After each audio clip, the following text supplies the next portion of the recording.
All right. Hello, everyone. This is Dwight Woods, the Jeet Kune Rebel, and welcome to the I Love Jeet Kune broadcast number 40. And I got to tell you, this one I'm really nervous about. This is the one about the way of the warrior. This is if you haven't seen it, I suggest you find it on the YouTube and check it out. But I'm pretty sure by now all you guys in the Jeet Kune world have seen this. Way of the Warrior was an 8-part documentary from the British Broadcasting Corporation, from the BBC, 1983, which coincidentally was the year in which I started with Sifu and Asano. So when this came to Barbados, I was real excited to take a look at it. And Sifu Dan is one of maybe 2 or 3 people who appeared more than once in the documentary. He is featured in episode number 5, which is Eskrima, the Filipino way, and then episode 7, Kung Fu, the hard way. So the reason why I'm nervous about this one. All right. Well, okay. Here's why I'm nervous about it. It's because if you could see my laptop screen. On my sound, my sound, what do you call it? SoundForge, Sony SoundForge. I've got over 20 audio clips that I'm gonna try to intersperse while I talk to you guys. So this is really something that's a 2-man deal, right? Which is why Carlos should be here, but he's not, right? So if I had my own Jamie Vernon, like Joe Rogan does, or if I had my own, or not gay Jared, like Steven Crowder used to have, right? Then they would be able to play the clip. So I'm gonna give it my best shot, and hopefully I don't mess this up. You guys may have heard me say on broadcast number 36 that my Jeet Kune senior, Cass Magda, he was the one who suggested to me that I talk about Sifu Dan's let's call it historical lectures on Jeet Kune, the way that Sifu Dan talked about Jeet Kune in the 70s and the 80s. So I thought we'd try something a little bit different, and I'll break down what was shown on the documentary, right? So from the start, I do have to declare that there's no copyright infringement intended here, since I do not own the rights to any of the video portions or any of the audio portions of the BBC documentary. I am merely making fair use of it in order to comment on what is being shown in that program. So the first clip that I'll play for you is a segue from the section on Wing Chun, right? So this is episode 7, Kung Fu the Hard Way. So they show the Hung Gar guy in Hong Kong. Then they show Simon Lau in Wing Chun in London, and then they segue into the Inasano portion. Okay, so here it goes. First audio clip. Let me. I hope this works. It'll be fun. So Glenn or somebody, Bo Jackson or somebody, tell me if you can hear this stuff okay. Wing Chun was the Kung Fu style that Bruce Lee started to learn when he was 13. He was in Hong Kong then. His full development as a master was after he moved to California.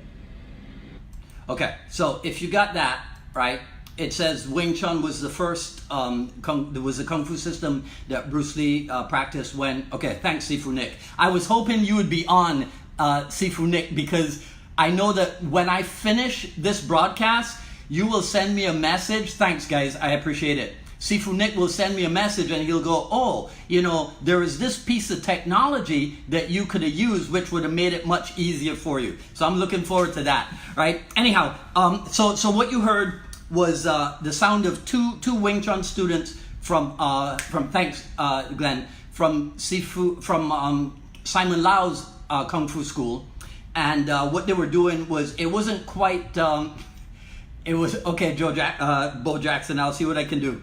So they were doing kind of like hand sparring out of the Bong Sao Lap Sao drill, right? But what it said was what it gave rise to was, as the narrator said, Bruce Lee's full development of a master was when he moved to California. And I don't think that assumption is questioned by anybody, that Bruce Lee's full evolution came about during the LA Chinatown series. So clip number 2. Let's see if this works. It was in Los Angeles that he began his film career, and at the same time worked out his theories about the fighting arts. Right, you heard that? It was in Los Angeles that he began his film career and worked out his theories on the fighting arts, right? That is backed up by what the narrator says next. He taught many people, but he shared his deepest thoughts with very few. One man who worked closely with him still teaches Bruce Lee's approach to fighting in his Los Angeles gymnasium. Okay, so he says he taught many people, but he shared his deepest secrets with only a few people, right? Which is how they introduce Sifu and Asano. So what I was telling you is that in the Jeet Kune commentaries book on page 52, what you can read is where it's a pretty well known. We've talked about it before, where Bruce Lee writes, both Taki and James are more steeped in the Chinese system, a reference to Wing Chun, right? Because they met me at an earlier stage of my development, which is before Los Angeles. And consequently, whenever I see the two of them, I try to liberate them from one way to walk the pathless path. Dan, a dedicated professional, met me during the midst of my evolution, though he has less training than Taki or James, right? So that's what they're making a reference to there, right? Okay, so as I said, he taught many people, but he shared his deepest thoughts with very few, right? So now listen to this. This is pretty cool. Bruce Lee called his system Jeet Kune, the way of the intercepting fist. He made Dan Inosanto think again about all that he had been taught about the fighting arts. Right? So he made Dan Inosanto think again about everything he had been taught about the fighting arts. Right? Then what they show is a throwback. I call it a throwback to the old days of Kali Academy, when you had to be voted into the Jeet Kune Do class. Right? So if you look at the page 152 of the Art and Philosophy book, where it says currently our program consists of 10 groups from novice to expert and a single Jeet Kune Do class that meets behind closed doors on Tuesday and Thursday evenings. New members are only admitted by unanimous consent of the JKD board, right? So I think that's reflected in this clip. Dan Inosanto doesn't teach Bruce Lee's revolutionary theories to everybody. What he looks for in a student is quick thinking and an openness, a flexibility of mind. Right? You know what? I think I'll play that again, because that's really important. Dan Inosanto doesn't teach Bruce Lee's revolutionary theories to everybody. What he looks for in a student is quick thinking and an openness, a flexibility of mind. Quick thinking, an openness, a flexibility of mind, right? That's what were the criteria for being chosen or accepted into the old Jeet Kune Do class back at the Kali Academy, right? Okay, so now we move on to, because this documentary was filmed in the 1980s, and even then it was giving us a historical look, because we'd had maybe 15 years or so of Jeet Kune Do. So the narrator talks about an element of Jeet Kune Do that in 1967, let's say, at the second internationals, astounded people who saw the demonstration between Sijo Bruce and Sibak Taki and Sifu Dan, right? So listen to this one. Although Jeet Kune Do is based on Kung Fu, it uses many other techniques as well. It even incorporates Western boxing into the Eastern fighting arts.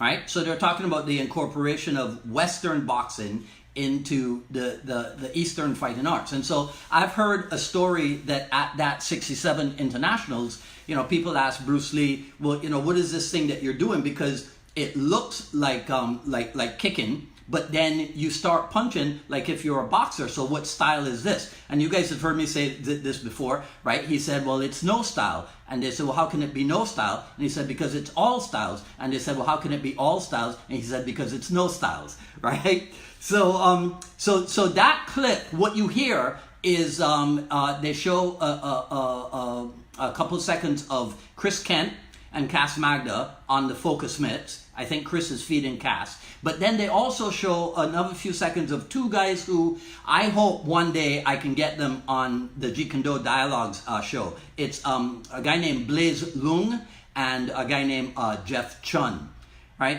So here's what they go on to say about the training. The students are taught to fight ferociously, and yet to be sensitive to their opponent. They must feel out his technique and respond to the energy of his attacks, taking it over and using it against him.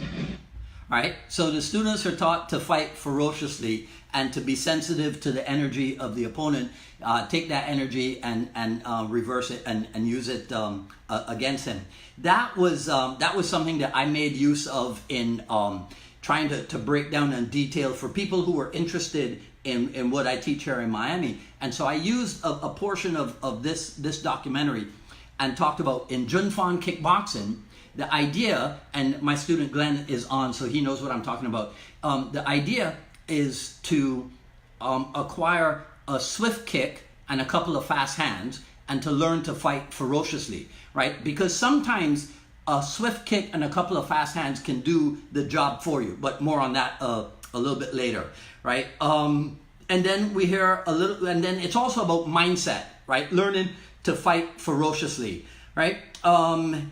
Then there's, what's the next part? The next part is a vintage description of Bruce Lee's thoughts on what constitutes Jeet Kune Do.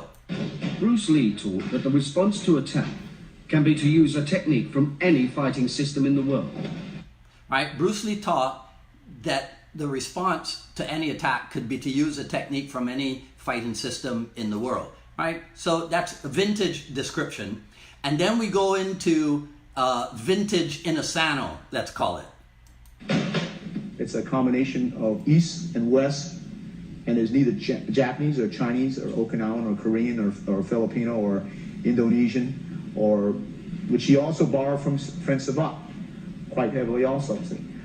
Right. So I consider that to be vintage Inasano because he's having like a stream of consciousness, and so he's calling out the countries, right, the cultures that which all the stuff that's going on at the Kali Academy comes from. And then I suspect that he put in the part about Savate because this might have been around the time that Salem Asli had shown up, right? So let me play that one for you one more time.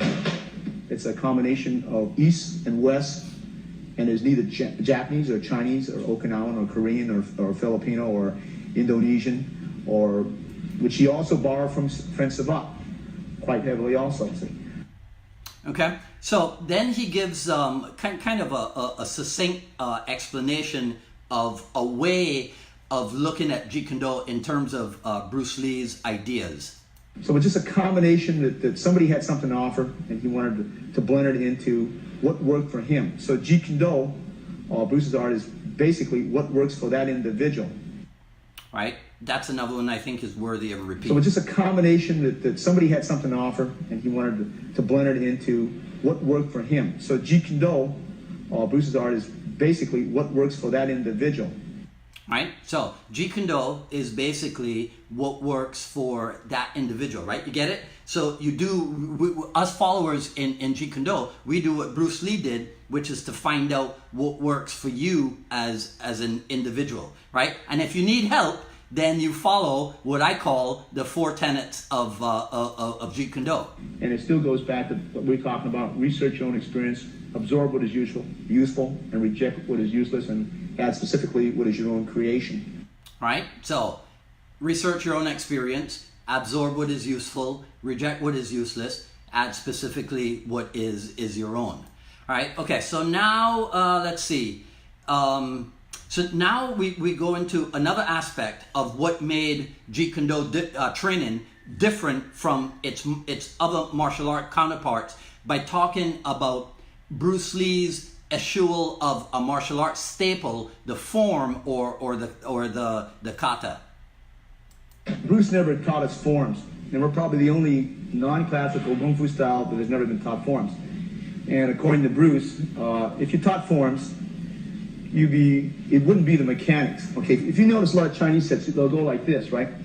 And they'll go like this, or they'll go like this, and they'll go like this, and then they'll do it with the left hand. See, Bruce was against forms because you don't know what it's for. Why don't I just practice it like this? And break, then hit the groin and hit the face and hit, rather than practice it like this and not know what the meaning is for. Okay, so that one was a little bit long, but the whole idea is why not practice the technique, right, rather than doing it in the air, get to the realistic application of it, which is why I think that so, you know, this is way back, this is 30-something years ago, a call for a more realistic approach to martial art training. So that's why I find it funny that there's a discussion somewhat nowadays about how Jeet Kune Do is no longer functional, when real Jeet Kune Do people have continued to train only for what works and against what works, right? So this idea that somehow real Jeet Kune Do has gone the route of the dodo bird or something, I find it interesting, right? Now, I don't know if Sifu Dan knew what was going to precede his portion, right? Because then when he goes into actual like physical demonstration, they decide to use reference point trapping. The basics over here is that you have a front barrier and you have a rear barrier. So once the kicking range has been closed, and it usually is closed very quickly, we trap the first barrier. This is referred to as Boxe. All right, so there's a couple of interesting things in there, right? He talks about having a front barrier and a rear barrier, and the fact that you encounter these barriers once you've come through the kicking range. And then he makes a subtle note that the kicking range is usually closed quite quickly, right? Which is kind of like a throwaway statement for him, but something of huge value and huge importance, right? Remember what Bert Richardson said? Because Bert is one who points this out all the time. The Inasana will show you all this stuff, and then he'll go, but yeah, I'd probably just hit him in the hand, right? So you'll see that repeated a little bit. As a matter of fact, I think I did repeat it. Let me see. Usually it's closed very quickly. Yeah, right? You hear it? The kicking range has been closed, and it usually is closed very quickly. The kicking range has been closed, and it usually is closed very quickly, right? So going back to what was said previously about reading the opponent's energy, this is what Sifu Dan says now. Now, depending on his energy, he will come out with maybe as many as 12 different types of techniques, depending on how much force he is given. Right, so again, we're talking about the trapping. So he says, depending on the energy of the opponent, right, then the person who's doing the trapping could come out with as many as 12, which I think is an interesting thing that he says that, right? Could come out with as many as 12 different techniques based on the energy that that he receives, right? And then they'll show this. Okay, hang on, let me get it right. Yeah. Okay, this is called Lapsao Guachoi. Okay, Guachoi. Okay, from the position. Okay, this is what we refer to as trapping hands. Okay, now if the energy is different, this is what we refer to as a double Boxe out. Okay.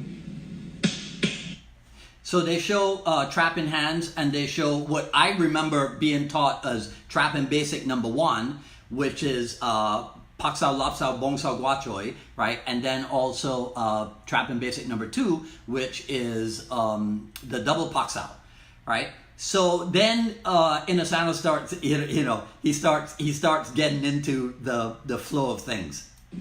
Okay, when you do this, it's your choice. He can go into a bent elbow lock,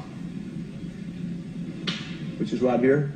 He can, at his choice, go into a straight elbow lock, which is straight down like this. He can, at his choice, even go into a choke, depending what he so desires, okay? Right, so he shows 3 grappling techniques that could come out of that basic double Paksao position or Bongsao Lapsao position, right? So the reason why I was commenting about the 12 things that he said, I had been introduced to the idea of coming up with 12 different things from a reference point in Filipino Kali. I had not yet been introduced to that idea in Jun Fan, right? Neither in the kickboxing or in the trapping. So I've always wondered what influenced what, which came first, right? This idea of 12 different techniques from a reference point. So if anybody out there knows the answer to that, whether it was in the Kali first or in the Jun Fan, be sure to to let me know, right? So he shows, I pushed the wrong button. He shows,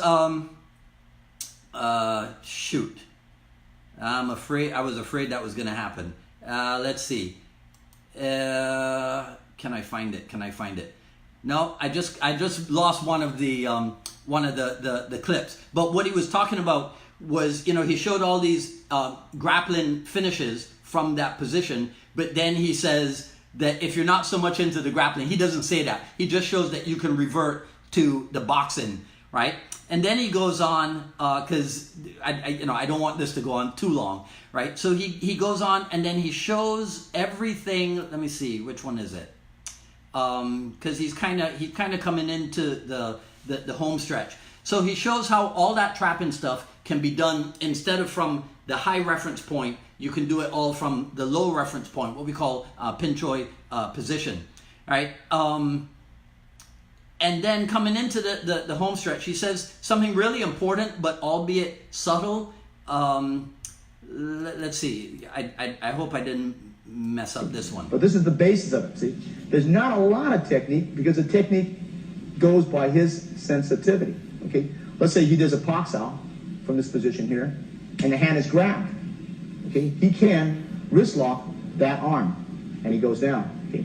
Right. So right at the beginning of that, he says there's not a whole lot of technique. This is the basis of it. See, there's not a lot of technique because the technique goes by his sensitivity. Okay, let's say he does. Right. So he says the technique goes by his sensitivity, which I think is another way of saying, where Bruce Lee talks about, there's two things that are going on here, right? One, it's in, on page 127, I think it is. Page 127 of the philosophy book, where there's a section called The Art of Jeet Kune is Simply to Simplify, right? So Sifu Dan says there's not a whole lot of technique because technique is based on the sensitivity. That's akin to what Bruce Lee says about my technique is a result of your technique, right? And then he shows a simple counter to the opponent's attempt to count to you, right? So then it calls to mind also back in the commentaries book, page 87, where under a section called the role of techniques, Bruce Lee says that though they play an important role, right, in the early stages, the technique should not be too complex, mechanical, or restrictive. So then Sifu Dan talks about no limitation. If you limit yourself to a particular style, then you have to solve it. Because this is the foundation that Bruce taught us. That it doesn't matter what art and where you take it from, you just flow accordingly to the structure of your body. So it doesn't have to be.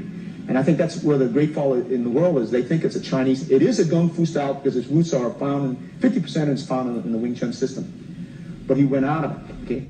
Okay, so that's a fairly long clip, but he talks about if you limit yourself to one way of doing things, then you're going to have to hope that that one way of doing things can solve all the problems or all the issues that come your way, right? And then he talks about it being a Chinese system because a percentage of it is based in the Wing Chun, but then that he went beyond the Wing Chun. Again, no limitation as limitation, and then using no way as way, right? So he starts to wind down, and he talked by distinguishing between what Bruce Lee might be known for in the movies.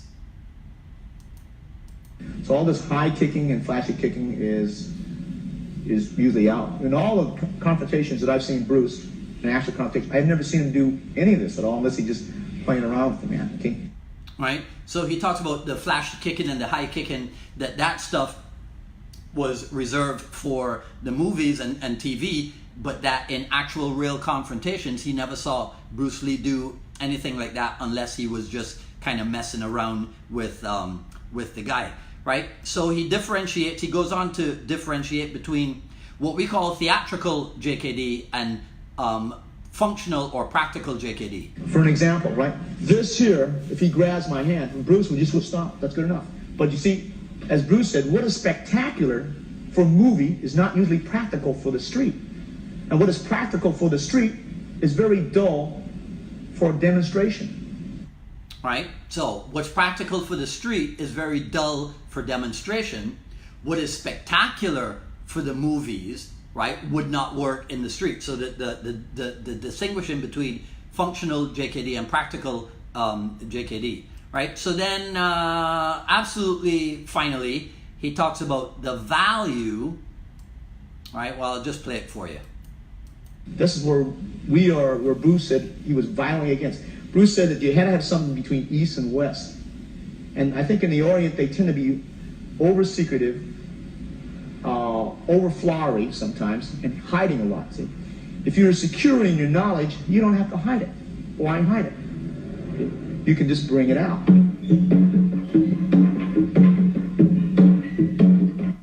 Okay, I had to play a little bit of the Filipino drum for you, right? But that's what he says. He says Bruce Lee was violently opposed to the idea of not sharing, right? That you had to have something, a bridge between East and West. And that I don't think it's so much, I don't think it's this way so much today. But in the old days, you know, in the Orient, they did hide things from you and not show you the real art and whatever. But I think the world is a much smaller place now. But what he says is that if you're secure in your knowledge, you don't have to hide it. Why hide it? You can just bring it out, which I think that's a great way to end. All right, so I hope you guys got a kick out of that. I think I only messed up on one audio clip, right? So that's it for today. So feel free, as always, to share, like, comment, ask me questions. I'll go back through the comments and answer anything after I post the video. Remember to sign up for notifications both on Facebook and the YouTube for when I go live, and look for both the broadcast and the Jeet Kune dialogues. They both have YouTube channels assigned to them now, I'm pretty sure. Just do a search for them, you should be able to find them. The Constant Heads Up, Volume 1 of the I Love Jeet Kune Quick Skill Series, available at ilovejeetkundo.com. Coming up this Friday, which will be the 24th, August 24th, Jeet Kune Dialogues with Andy Kimura, the son of Bruce Lee's lieutenant in Seattle, Taki Kimura. So that'll be quite historical. That's this Friday, 24th at 3 p.m. And I'm also toying with the idea of adding a second Jeet Kune Dialogues program on Monday evenings. So next Monday, which is the 26th, we'll be on with none other, my nickname for him is Mr. Diana Inosano, also known as Ron Balicki, right? So I'll be talking to Ron on next Monday, so check in for that. Mr. Wells, there we go, right? Today's a green day, and I think that's it, right? So we'll see you back here next week for another issue of the I Love Jeet Kune broadcast. Everybody, enjoy the rest of your day. Take care.